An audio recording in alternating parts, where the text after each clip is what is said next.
Next topic is free electrons in metals. ठीक है, अब आपको पता है आपके पास कोई भी एक मेटल है, ठीक है। अब उस मेटल के आउटर सरफेस के ऊपर आपके क्या होते हैं, बहुत सारे वैलेंस इलेक्ट्रॉन्स होते हैं, ठीक है, जो कि लूजली बाउंड होते हैं। मींस इतने ज़्यादा हाईली बाउंड नहीं होते, ठीक है, लूजली बाउंड होते हैं।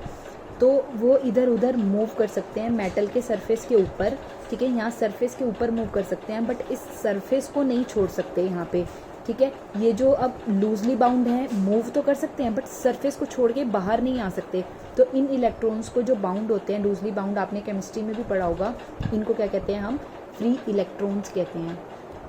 ये जो फ्री इलेक्ट्रॉन्स हैं, ठीक है, ये फ्रीली तो घूम सकते हैं बट ये सरफेस को लीव नहीं कर सकते। जैसे ही ये सरफेस को लीव करेंगे तो यहाँ पे क्या हो जाएगा, इन्होंने सरफेस को लीव किया, खाली जगह पे स्पेस में क्या बन गया, पॉजिटिव चार्ज बन गया। वो क्या करेगा, वापस उस इलेक्ट्रॉन को अपनी तरफ अट्रैक्ट कर लेगा, ठीक है। तो अब इसका मतलब क्या हुआ, ये जो अट्रैक्ट की, ये जो अट्रैक्टिव फोर्स है, इसको हमने क्या बोला, हमारी रीस्ट्रेनिंग फोर्स, ठीक है। और इस रीस्ट्रेनिंग फोर्स की वजह से अब क्या हो गया, एक पोटेंशियल बैरियर बन गया यहाँ पे।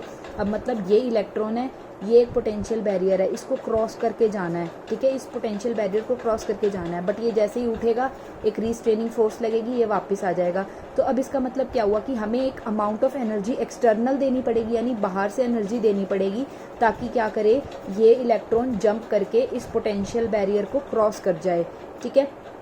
अब ये जो मिनिमम अमाउंट ऑफ एनर्जी देंगे, मींस अब ये जो कम से कम एनर्जी हम इसको देंगे ताकि ये बस क्रॉस कर जाए इसको, मतलब इतनी ज़्यादा नहीं कि ये इतना ऊपर जाके क्रॉस कर जाए, ठीक है। मिनिमम अमाउंट ऑफ एनर्जी मतलब ये कम से कम एनर्जी, ठीक है, हमने इसको दी कि जस्ट उसको क्रॉस कर जाए, यानी उससे थोड़ी एनर्जी देंगे, अगर उस मिनिमम से 0.1 भी देंगे तो भी नहीं करेगा।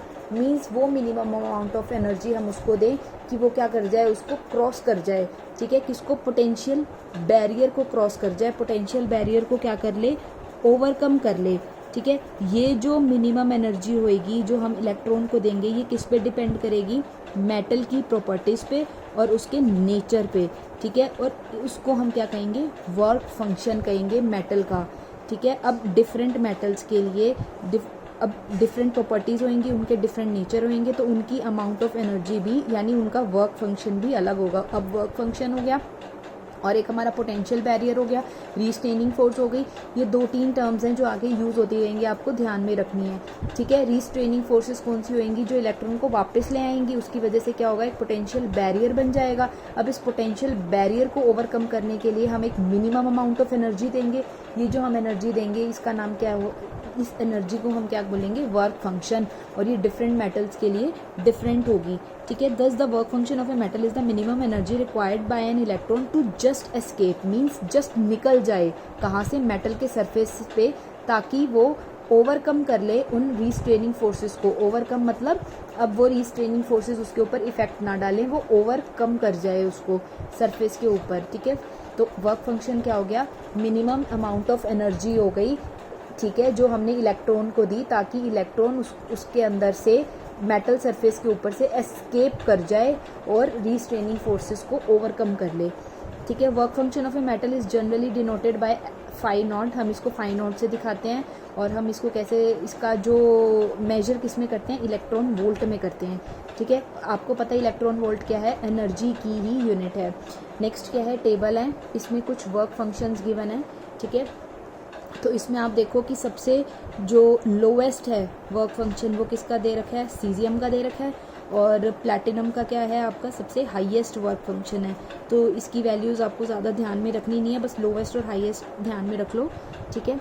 Next is your electron emission, ठीक है। अब तक हमने क्या पढ़ा कि हमें इलेक्ट्रॉन्स को इजेक्ट करना है। अब उसको इजेक्ट कैसे करेंगे, उसके हमारे पास इन्होंने क्या दिए हैं, 4 मेथड्स गिवन है हमारे पास कि इलेक्ट्रॉन्स को इजेक्ट कैसे करेंगे। क्योंकि जब वो फ्री इलेक्ट्रॉन्स हैं तो वो क्या कर सकते हैं, वो बाउंड है, ठीक है, बट फ्रीली मूव कर सकते हैं, बट ओवरकम नहीं कर सकते पोटेंशियल बैरियर को, ठीक है। तो उसको ओवरकम करने के लिए हमने क्या देखा था कि हमें एक्सटर्नल, हम बाहर से एक एनर्जी देंगे। अब वो एनर्जी किस किस फॉर्म में उसको दे सकते हैं वो हम स्टडी करेंगे, ठीक है। सबसे पहला क्या कहता है, थर्मोआयनिक emission.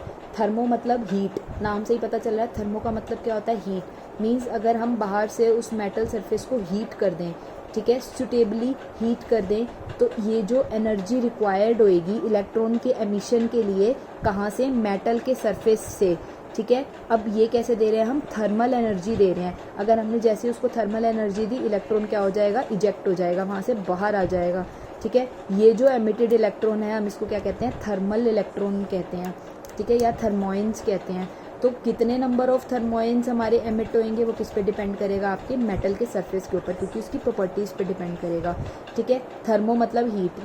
Next is photo electric emission, ठीक है। फोटो इलेक्ट्रिक मतलब लाइट रेडिएशंस।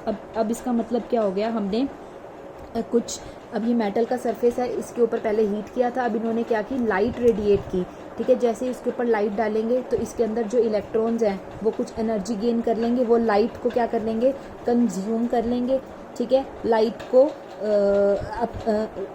कंज्यूम कर लेंगे, अपने अंदर ले लेंगे और क्या कर देंगे, इलेक्ट्रॉन को एमिट कर देंगे, ठीक है। ये इस केस में, फोटो इलेक्ट्रिक के केस में जो इलेक्ट्रॉन्स एमिट हुए उनको क्या कहेंगे, हम फोटो इलेक्ट्रॉन्स कहेंगे। और कितने number of photo electrons emit हो रहे हैं वो डिपेंड करेगा इंटेंसिटी पे, ठीक है। इस केस में किस पे डिपेंड करेगा, टेम्परेचर पे, और इस केस में किस पे डिपेंड करेगा, फोटो इलेक्ट्रिक के केस में उसकी इंटेंसिटी पे, कि किस इंटेंसिटी पे आके फॉल कर रहे हैं। ज़्यादा इंटेंसिटी होगी तो ऑब्वियसली ज़्यादा नंबर ऑफ इलेक्ट्रॉन्स निकलेंगे, कम इंटेंसिटी होगी तो कम नंबर ऑफ इलेक्ट्रॉन्स निकलेंगे। नेक्स्ट इज फील्ड एमिशन और कैथोड रे एमिशन, ठीक है। फील्ड एमिशन से ही आप देख सकते हो कि हम स्ट्रॉन्ग इलेक्ट्रिक फील्ड दे रहे हैं हम, ठीक है। जैसे ही हमने उसको स्ट्रॉन्ग इलेक्ट्रिक फील्ड के अंदर रखा तो हमने क्या देखा, हमने क्या ऑब्जर्व किया कि हमारे इलेक्ट्रॉन्स भी क्या हो गए, वहाँ से इजेक्ट हो गए, ठीक है। इसने इलेक्ट्रॉन को एमिट कर लिया जब हम उसको स्ट्रॉन्ग इलेक्ट्रिक फील्ड के अंदर रखेंगे।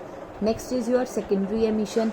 सेकेंडरी एमिशन में क्या होगा, हम, ये मेटल का सरफेस है, ठीक है, इसके अंदर बहुत ज़्यादा फास्ट मूविंग इलेक्ट्रॉन्स, ठीक है। अब हमें इलेक्ट्रॉन्स को ही बाहर निकालना है, तो हम क्या करेंगे, अब जो इलेक्ट्रॉन्स बाहर निकल रहे हैं, इन्होंने क्या कहा कि वो तो सेकेंडरी इलेक्ट्रॉन्स हैं।